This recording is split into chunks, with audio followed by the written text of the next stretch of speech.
สะดวกคุยจ้าว่าไงพี่เนนนี่ค่ะคือแพรชวนคนได้แล้วนะหลังจากที่แบบว่าแพรหลังจากที่แพรแบบว่าได้เรียนรู้วิธีการชวนคนกับนี้จริงเหรอตื่นเต้นดีใจคือแบบ มากดีใจตอนแรกคิดว่าทำไม่ได้แต่พอเอาไปมาเฮ้ยมันทำได้อ่ะเฮ้ยเก่งมากเก่งมากจริงแต่ว่าพี่เนนนี่มันมีอยู่นิดนึงอ่ะอะไรสงสัยอ่ะสงสัยว่าทำไมเวลาแบบเราไปชวนคนอื่นอ่ะคนอื่นเขาโอเคอะไรอย่างเงี้ยกับเราใช่ไหม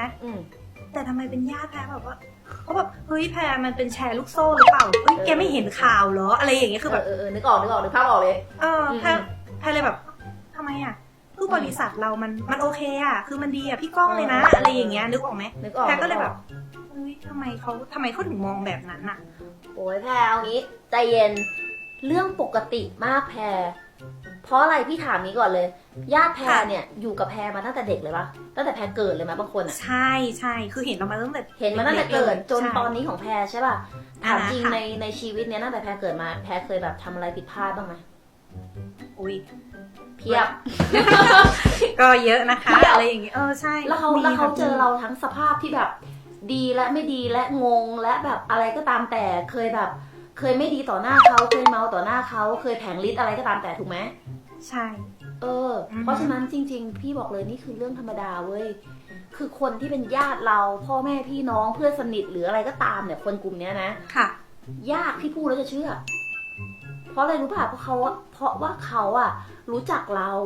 ในแบบของเขาแล้วเขายังจำภาพเราในสมัยที่เรายังแบบบางทีก็เด็กๆบางทีก็แบบอาจจะทะเลาะกับคนนู้นคนนี้มาเมาแอมาอะไรเงี้ยคือมันไม่มีเครดิตอะแพรเพราะฉะนั้นคนกลุ่มนี้บอกเลยว่าถ้าวันนี้เขาไม่เชื่อนะธรรมดามากไม่ต้องไปแบบสนใจไม่ต้องไปอะไรมากมายคนกลุ่มนี้ไม่ต้องชวนด้วยซ้ำเพราะเขาอะจับตาดูแพรอยู่ตลอดเวลาเพราะเขาห่วงเขาอะห่วงเราแล้วเวลาที่เราพูดอะไรออกไปอะเขาเหมือนจะพูดในมุมของผู้ปกครองหรือคนที่เขารักเราว่าแบบเฮ้ยไม่ดูดีๆนะเว้ยเดี๋ยวโดนเขาหลอกนะอย่างงู้นอย่างเงี้ยเพราะฉะนั้นนะแค่สำเร็จให้เขาดูทำให้เขาเห็นว่าแม่งได้จริงเนี่ยคือเป็นตัวพิสูจน์ที่ดีมากแล้วเขาจะสนับสนุนแพรคือถ้าเกิดเขาเห็นแล้วเฮ้ยที่นี่แม่งของจริงได้จริงนั่นเขาสนับสนุนแน่นอนแล้วพี่บอกเลยนะว่าไอ้สมัยเนี้ยที่เขาเป็นกังวลเรื่องหลักๆก็คืออารมณ์แบบแชร์ลูกโซ่อะไรอย่างเงี้ยใช่เขาดูข่าวเยอะเหมือนแบบเสพติดข่าวแล้วก็มาแบบเฮ้ยแพรนี่แกแบบเสี่ยงอย่างงู้นอย่างนี้อะไรอย่างเงี้ยก็แบบไปกันใหญ่เลยกลายเป็นว่าแบบว่าเราก็เลยรู้สึกมันก็แบบตลกเราไปชวนคนอื่นแบบเพื่อนเราอะไรเราอย่างเงี้ยเขาแบบเขายังมากับเราเลยนึกออกเพราะอะไรรู้ป่ะนอกอย่างที่บอกว่าแบบนอกจากคนเหล่านี้เขาจะเตือนเพราะเป็นห่วงเราแล้วนะสมัยนี้พี่เองก็ดูข่าวเอาจริงขนาดที่บ้านพี่อ่ะแม่พี่โอ้ยส่งมากันเต็มเลยนี่มันแชร์อย่างงู้นอย่างนี้โดนจับไปตรงนี้แยกแยะง่ายมากแพรพี่จะบอกวิธีดูให้หนูรู้เปล่าว่าพวกแชร์ลูกโซ่แบบนี้กับธุรกิจเครือข่ายจริงๆอะต่างกันตรงไหนจริงๆแล้วจากที่ดูก็คือถ้าในมุมมองแพรมองว่าแบบบริษัทมีพี่ก้องอายุน้อย100 ล้านเขามาเป็นผู้บริหารเราคือแบบเขาก็มีชื่อเสียงระดับหนึ่งแล้วนะอะไรอย่างเงี้ยถูกเลยแพรเอาง่ายๆวันนี้นอกจากพี่ก้องแล้วเรามีผู้บริหารรวมทั้งหมด4 คนใช่ป่ะแล้วแต่ละคนคือเขาก็มีหน้าที่การงานของเขามาแต่ไหนแต่ไรแล้วเขาก็มีชื่อเสียงของเขาโดยเฉพาะพี่ก้องคงไม่เอาชื่อเสียงที่สั่งสมมาทั้งชีวิตแล้วมาทำให้แบบตัวเองเสียชื่อในชั่วแบบไม่กี่เดือนหรือปีนึงถูกไหมบอกเลยว่ามันไม่มีทางคุ้มคือได้เงินเท่าไหร่ก็ไม่คุ้มอันนี้เพราะฉะนั้นตัดปัญหาได้เลยว่าไม่โดนหลอกไม่ใช่ของปลอมแน่นอนแล้วข้อสำคัญอีกข้อนึงนะแพรพี่ให้สังเกตเลยระหว่างพวกธุรกิจผิดกฎหมายเหล่านั้นพวกแชร์ลูกโซ่นะกับของจริงเนี่ยให้หนูเข้าไปเช็คสคบนะเข้าไปในเว็บไซต์เลยเข้าไปเช็คสคบแล้วเซิร์ชชื่อบริษัทอินเดียขึ้นแน่นอนเพราะว่าบริษัทเราเป็นบริษัทที่ถูกต้องตามกฎหมายถูกบริษัทของเราเนี่ยถูกต้องตามกฎหมายถ้าเกิดว่าเซิร์ชไปแล้วไม่ขึ้นก็คือพวกนั้นคือไม่ถูกต้องไงเนี่ยคือแค่2 ข้อนี้นะการันตีได้แน่นอนไปคุยกับใครหนูก็ไม่ต้องกลัวเลยว่าแบบ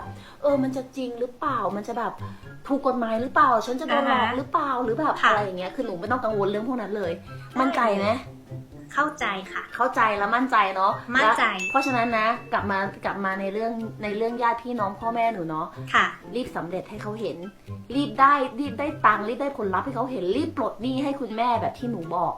ได้ รับ เลย รอง ค่ะ เลย พี่ ว่า แนนนี่ เขาจะสนับสนุนหนูแน่นอนดีไม่ดีเขาเข้ามาทำด้วยเลยโอเคปะ โอเคหนูจะสำเร็จแล้วให้เขาเข้ามาเองเลยค่ะ โอเคสู้ โอ ๆ เค นะ ค่ะขอบคุณมากเลยนะคะ เย้ พี่แนนนี่ ค่ะ สำหรับวัน เลย นี้ นะคะ ค่ะ ขอบคุณค่ะ ค่ะ สวัสดีค่ะ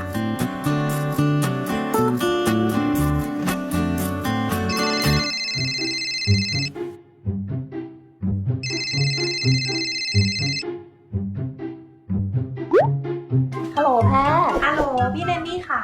ว่าไง พี่แนนนี่แพมมีเรื่องจะรบกวนอีกนิดนึงอะค่ะพี่แนนนี่สะดวกไหม ได้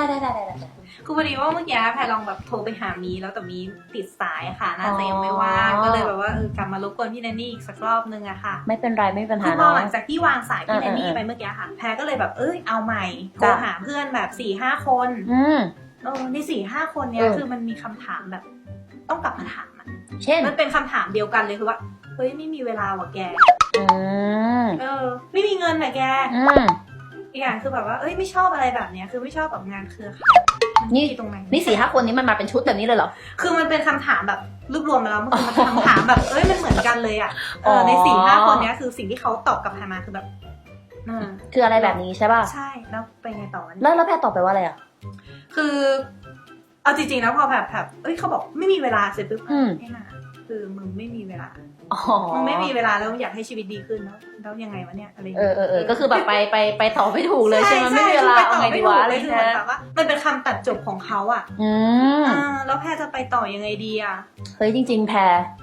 พี่บอกเลยเว้ยแบบ ไม่มีเวลาใช่ป่ะ ค่ะใช่ เฮ้ยแต่ตั้งแต่พี่ทำมานี่พี่แบบไม่เคยเจอเท่าไหร่นะ ไม่เคยเจอหมายถึงไม่เคยเจอคนตอบแบบนี้เลยเหรอคะ ไม่เคยเจอใครที่มันมีเวลาเลยนะเซ่ ไม่ได้เป็นเรื่องปก โอ้ ติ พี่แดนนี่ เออ แพรก็นึกว่าพี่แดนนี่ทำมาไม่เคยเจอเลยแบบนี้เลย ไม่ แบบตกใจไปหาคนแบบนี้จากที่ไหน บ้าเหรอไม่จะบอกว่าปกติมากแพรไอ้ไม่มีเวลาเนี่ยแม่งแบบ เอาง่ายๆ ค่ะ สมมติเวลาแบบมีคนชวนแพรไปไหนแล้วแพรไม่อยากไปอ่ะ อือหือ แพรแบบบอกไม่มีเวลาได้ปะได้ จริง เพราะฉะนั้นจริง ๆ แล้วเว้ยพี่บอกงี้ ไอ้คำว่าไม่มีเวลาหรือแบบไม่มีเงินหรืออะไรก็ตามแต่อะ อ่าฮะค่ะ ลึกๆแล้วอ่ะ รู้เปล่าว่าบางทีอ่ะเขาแม่งอาจจะแบบยังไม่ได้สนใจมากพอ หรือเขาก็อยากที่จะปฏิเสธ แต่ไม่รู้จะปฏิเสธยังไงเว้ยก็เลยเป็นอารมณ์แบบ ช่วงนี้ไม่ค่อยมีเวลาเท่าไหร่แบบงานยุ่งมากเลยอย่างงู้นอย่างนี้ อ่าฮะ เอาจริงนะแพรคนเราแม่งมี24 ชั่วโมงเท่ากัน ใช่ นอนก็ปาไป8 ชั่วโมงละทำงานนะ8 ชั่วโมง OT มากสุด10 อ่าฮะ เวลาที่เหลืออีก8 ชั่วโมงทำอะไรอ่ะสมมติแพรกลับบ้านเดินทางแต่เวลาเดินทางไปชั่วโมงนึงนะเหลือ7 ชั่วโมง อ่าฮะ 7 ชั่วโมงกินข้าวพี่ให้อีกชั่วโมงนึงเลย ค่ะ เหลือ6 ชั่วโมง อืม แพรทำอะไร นอนเล่นโทรศัพท์ นอนเล่นโทรศัพท์ เหนื่อยอ่ะ แกจะนอนเล่น6 ชั่วโมงเลยเหรอ เล่นไปเพลินเพลิน เพลินๆ อะไรอย่างงี้ใช่ มากสุด2 ชั่วโมงให้ประมาณนี้แล้วกัน2-3 ชั่วโมงก็ยังเหลืออีกตั้ง2-3 ชั่วโมงถูกปะ ก็จริงค่ะพี่ แล้ว2-3 ชั่วโมงเนี่ย มันจะแบบเจียดเวลาแม้แต่นิดเดียวอะมาสร้างอนาคตให้ตัวเองไม่ได้เลยเหรอ น่าคิดนะถูกปะเพราะฉะนั้นอะแพรว่าคนเราอะถ้าเกิดว่าวันเนี้ยเขาอยากจะมีชีวิตที่มันดีขึ้นน่ะ แล้วถ้าเกิดสมมติเขามีหนี้อยู่เขาอยากจะปลดหนี้แพรคิดภาพสุดเป็นตัวเองเนี้ยเฮ้ยเรามีเป้าหมายเรามีความฝันของเราอยากจะปลดหนี้ของเราอยากทำให้ครอบครัวเราดีขึ้นเว้ย ค่ะ แล้ววันนี้แพรจะไม่มีเวลาแค่ชั่วโมง2 ชั่วโมงที่จะมาทำให้ชีวิตแพรดีขึ้นหรอ มีอยู่แล้วแหละ เป็นไปไม่ได้ถูกป่ะ ใช่ เพราะฉะนั้นเว้ยเป็นข้อแรกเลยพี่บอกเลยว่า คนเหล่านี้เขายังไม่เห็นมากพอ แล้วเขาอาจจะยังไม่เชื่อเรามากพอ เพราะว่าข้อมูลเขาอะยังน้อยอยู่ แล้วบางทีมันอาจจะไปซ้อนทับประสบการณ์เขาก็ได้นะว่าแบบเฮ้ยไอ้หมารูปแบบนี้มันจะต้องเป็นประมาณนี้แน่เลยเขาเลยรีบปฏิเสธไว้ก่อน เพราะฉะนั้นจริง ๆแล้วอ่ะเขาแค่ต้องมีข้อมูลมากพอแทนเล่าให้เขาฟังอีกรอบนึงก็ได้ ไปถามเขาก็ได้ว่าแบบเฮ้ยนี่แกไม่มีเวลาจริงๆเหรอวะหรือว่าจริงๆแล้วแกแค่ยังไม่รู้ว่ามันคืออะไร ค่ะ ลองถามเขาไปก่อนเลย ดูว่ามันเป็นลักษณะไหนแล้วถ้าเกิดว่าวันเนี้ยเขาพูดกับแพรตรงๆว่าก็แบบไม่แน่ใจว่ามันจะยังไงไม่แน่ใจว่ามันจะทำได้ไหมตอนนี้แพรก็ค่อยตอบคำถามเขาอันนี้ตอบได้ใช่ไหม ตอบได้ มันก็จะเป็นลักษณะนี้ เพราะฉะนั้นไอ้ไม่มีเงินเนี่ยพี่บอกเลยว่ามันก็คลาสสิกอ่ะมันเป็นเรื่องเดียวกันกับไม่มีเวลา บางทีมันอาจจะเป็นแบบคำปฏิเสธในแบบสุภาพ พอ ราะแพรเชื่อเปล่าไม่มีใครบนโลกใบนี้ ค่ะ ที่จะไม่มีเงินจริง อืม ๆ เพราะที่เราทำอยู่ทุกวันนี้ ค่ะ ถ้าเกิดว่าวันนี้เขายังออกไปทำงานเขายังทำทุกอย่าง อ่าฮะ แปลว่าเขาก็เพื่อออกไปหาเงินถูกไหม ใช่ ออกไปหาเงินมาเลี้ยงชีวิต อ่าฮะค่ะ เลี้ยงชีวิตไปวันหนึ่งแล้วก็พยายามที่จะสร้างชีวิต วันนี้สิ่งที่เรากำลังให้เขา เรากำลังชวนเขามาหาเงินที่ไม่ใช่แค่เลี้ยงชีวิตนะแต่สร้างชีวิตแล้วสร้างอนาคตของเขาให้ด้วยอะแล้วถ้าวันนี้เขาบอกว่าเขาไม่มีเงิน ค่ะ ไม่มีเงินมาสร้างแบบไม่มีเงินที่จะสามารถมาสร้างอนาคตตัวเองได้เลยอะ ค่ะ แปลว่ามันโอเคปะ ไม่โอเคนะ มันก็ไม่ใช่ถูกไหม นั่นแปลว่าจริงๆแล้วอ่ะเขายังไม่เห็นความเป็นไปได้ ที่เงินจำนวนเล็กน้อยแค่ไม่กี่พันอ่ะ มันจะสามารถมาสร้างอนาคตของเขาได้ต่างหาก อืม เพราะฉะนั้นวันนี้พี่บอกเลยว่า ไม่ใช่ไม่มีเงินหรอก เงิน1,000-2,000น่ะ ถ้าจะหานะ หาได้แน่นอน หรือถ้าเกิดว่าจะเจียดเงินจำนวนเนี้ยมาทำในสิ่งที่สามารถสร้างอนาคตได้อ่ะถ้าเป็นแพรทำปะ ท ใช่ ำอืม แต่ถ้าวันเนี้ยเขายังไม่เห็นตรงเนี้ยก็แปลว่าเขาแค่ยังไม่เข้าใจถูกไหม ใช่ แค่นั้นเอง อืม ถ้าเขายังไม่เข้าใจเขายังไม่เห็นภาพไม่เป็นไรเลยแพร ค่ะ แพรก็แค่ทำให้เขาเห็นมากขึ้นทำให้เขาเข้าใจมากขึ้น แล้ววันเนี้ยเมื่อเขาเข้าใจเขาจะเห็นเลยว่าโอ้โหเงินจำนวนเนี้ย เล็กน้อยมากเลย อืม เล็กน้อยมากที่จะเอามาเพื่อเป็นประตูเปิดสู่อนาคตที่ดีกว่าของเขา ที่จะทำให้เขาปลดหนี้ที่จะทำให้ครอบครัวเขาอะไปสู่แบบ จะเรียกว่าอะไรจะทำให้เขาเป็นคนรวยรุ่นแรกของตระกูล และทำให้เป็นคนจนรุ่นสุดท้ายของตระกูล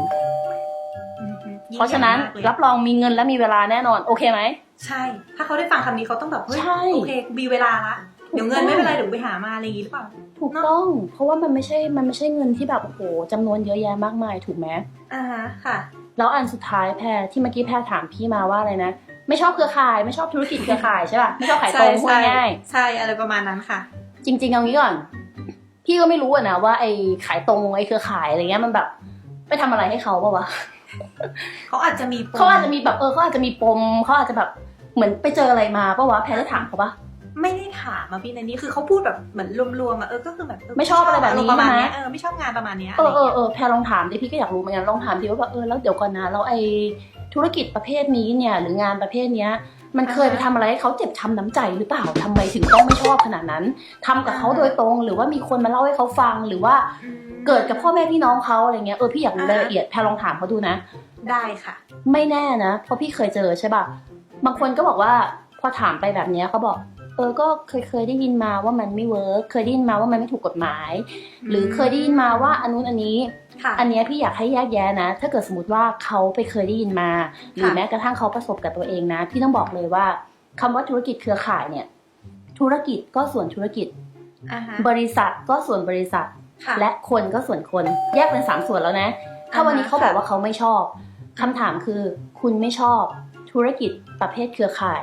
เพราะว่าบริษัทที่คุณเคยทำหรือเพราะว่าคนที่เขาเคยทำกับคุณ อ่าฮะ วันเนี้ยคนที่เขาทำกับเราเขาอาจจะไม่ได้ดีกับเรา มันอาจจะเกิดอะไรขึ้นนะตรงนั้นพี่ไม่รู้ แต่มันไม่เกี่ยวกับบริษัท ค่ะพี่ และ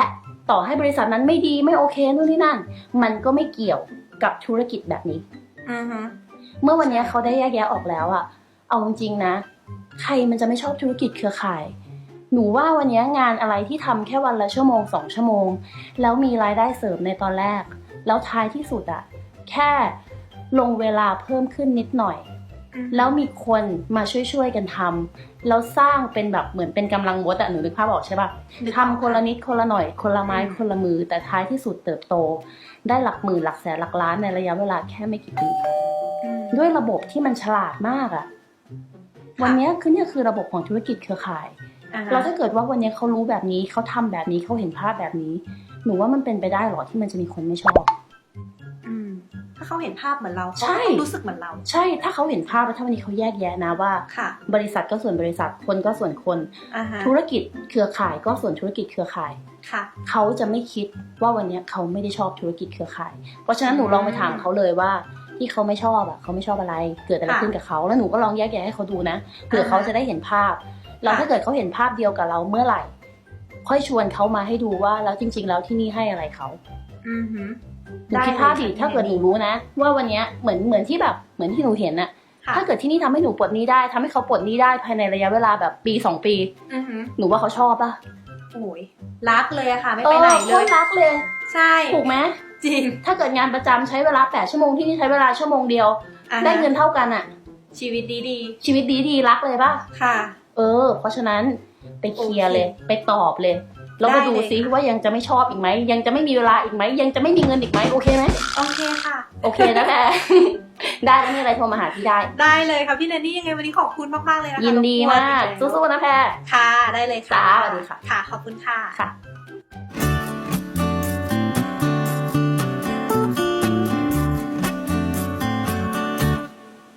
ลืมเลยจะถามอีกเรื่องนึงแล้วกันนะ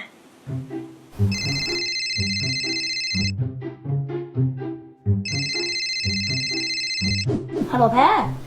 ฮัลโหล พี่แนนนี่ ว่าไง พี่แนนนี่ค่ะ จ๋า เอ่อ คือว่าวันเสาร์เนี้ยค่ะ อืม ที่เรามีนัดอบรมกันนะคะ ว่าจะชวนมากินข้าวด้วยตอนเย็นอ่ะ หลังจากเสร็จ ว่าไง หนูจะบอกว่าหนูไม่เข้าได้ไหมคะ เอ้าทำไมอะติดอะไรเปล่า คือ ที่พี่แนนนี่ให้แพรไปเรียนในคอร์สออนไลน์อะค่ะ อื พี่ ม ในห้อง อืม มันก็คือเยอะแล้วนะคะ เฮ้ยแต่เสาร์นี้มันแบบ2 ชั่วโมงนะแพร 2 ชั่วโมงเหรอคะ โอ้แป๊บเดียวเอง มันเนื้อหามันก็เหมือนกันไหมคะพี่ อ๋อโอเคแพรเคยดูแล้วใช่ไหม ใช่ก็ อืม ดูจากในเพจอะค่ะ แล้วก็ที่ในห้องนะคะที่มีสอนอยู่ ค่ะ โอเค เอางี้งั้นพี่ถามแพรแล้วกันว่า ถ้าเกิดสมมติว่าวันหนึ่งที่แบบแพรมีทีมของแพรเนาะแพรเริ่มจะแบบสร้างทีมสร้างคนเยอะๆอะแพรอยากให้คนของแพรเข้ามาห้องพวกนี้ไหมอยากให้คนของแพรเข้ามาเรียนไหม อยาก ทำไมอยากอ่ะ ก็เขาจะได้พัฒนาตัวเองไง อ่าฮะ แต่เรียนทั้งออนไลน์ก็ได้ใช่ไหม ใช่เรียนออนไลน์ก็ได้คือเรียนออนไลน์มันสะดวกนะคะพี่แนนนี่ ที่เขาทำมาคือระบบมันซัพพอร์ตโอเคเลยคืออยากแบบอยากดูตอนไหนก็เข้าไปดูว่างตอนไหนก็เข้าไปดูอะไรอย่างเงี้ยค่ะ จริงพี่ชอบระบบแล้วนะเพราะพี่ว่าแบบมันง่ายตรงเนี้ยแหละ อยู่ ใช่ จังหวัดไหน ใช่ จะอยู่ที่ไหนก็แบบดูออนไลน์มันก็ครบถ้วนแหละ ใช่ ถูกต้อง ใช่ ใช่ดูออนไลน์ก็ได้ ค่ะ แต่เอาจริงๆแล้วแพรไม่อยากเจอทีมของแพรบ้างหรอถ้าเกิดสมมติแบบวันเนี้ยเขาบอกแพรแบบเฮ้ยเขาจะนั่งดูแค่ออนไลน์อย่างเดียวอะไรเงี้ย แล้วถ้าเกิดสมมติแบบมีตติ้งแต่ละครั้งหรือการมาเข้าคลาสแต่ละครั้งอะไรเงี้ยแพรไม่เจอใครเลยแล้วแพรมาคนเดียวเหงาปะ เหงาค่ะ แพรจะเหงานิดนึงใช่ป่ะแล้วอยากเจอคนของทีเจอคนของแพรปะ ก็อยาก ก็อยากใช่ไหม ค่ะ แล้วแพรว่าคนของแพรอ่ะเขาอยากเจอแพรมั้งปะ ก็น่าจะอยากเจอกัน ก็น่าจะอยากเจอเฮ้ยเอาจริงพี่ยังอยากเจอแพรเลย แพรรู้เปล่าว่าแบบ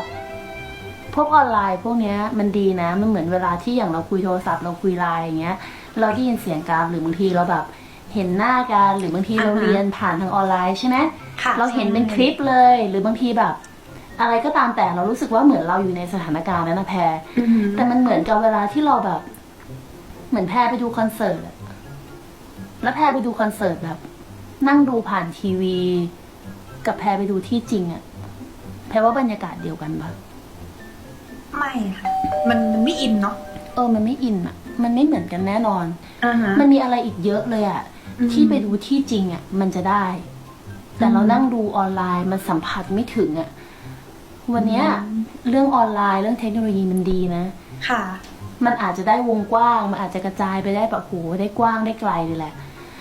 แต่ความลึกของความสัมพันธ์น่ะแพรพี่บอกเลยว่าจริง ๆ แล้วงานของเราอะลงลึกมันก็สำคัญเหมือนกันนะ เรื่องความสัมพันธ์ระหว่างเรา ระหว่างทีมก็สำคัญนะแพรเห็นด้วยไหม ค่ะ วันนี้ตัวพี่เองอะพี่ดีใจมากเลยที่แบบ เรากำลังจะนัดกันแล้วพี่จะได้เจอแพรคือพี่แม่งเตรียมตัวรอเลยอะแบบเฮ้ยเสร็จแล้วจะไปที่ไหนดีวะจะแบบจะกินอะไรดี พี่โอมมีเขาก็แบบอยากเจอแพรคือแบบ เราทุกคนอยากเจอกันอะเพราะแบบบางทีมันก็ไม่ได้เจอกันบ่อยเนาะเจอกันแค่เดือนละครั้ง2 ครั้งอะไรอย่างนี้เองอะเราไม่ได้ประชุมกันบ่อยๆใช่ไหม ค่ะ แล้วแพรรู้เปล่าว่าการที่เรามานั่งกันแบบเนี้ยนอกจากว่าเราจะได้เจอหน้าได้พบปะพูดคุย ได้มาเรียนแบบ อยู่ในบรรยากาศไม่พอนะแพรในหลาย ๆ สิ่งที่เราเรียนไปแล้วอะวันนี้บางทีเรายังมีคำถามอยู่เลยใช่ไหมเราออกไปคุยงานเราออกไปทำงานอย่างเงี้ย ยังมีคนมาถามคำถามเราแล้วแพรเชื่อไหมว่าคำถามพวกเนี้ย มันก็จะไม่จบแค่นี้ มันก็จะมีคำถามใหม่ ๆ เรื่อย ๆ ที่บางทีอะเรายังไม่เคยเจอ แต่เพื่อน ๆ คนอื่นของเราเขาเจอ แล้วในคลาสแบบนี้แหละ เขาจะมานั่งแชร์ลิงก์กันว่าแบบเขาไปเจออะไรมาแล้วเขารับมือยังไง ค่ะ หรือบางทีอ่ะเขาเดินมาถามอัพเขาเดินมาถามคนว่าแบบเฮ้ยพี่เราไปเจอแบบนี้มาไปเจออย่างนู้นอย่างนี้มา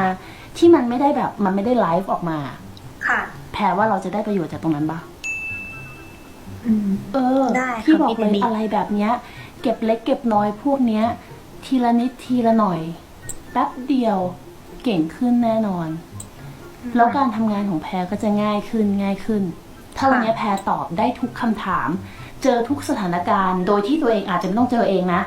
แต่ได้รับประสบการณ์จากคนอื่น เป็นการเรียนรู้จากคนอื่นอะแพรว่าแพรจะไปเร็วปะ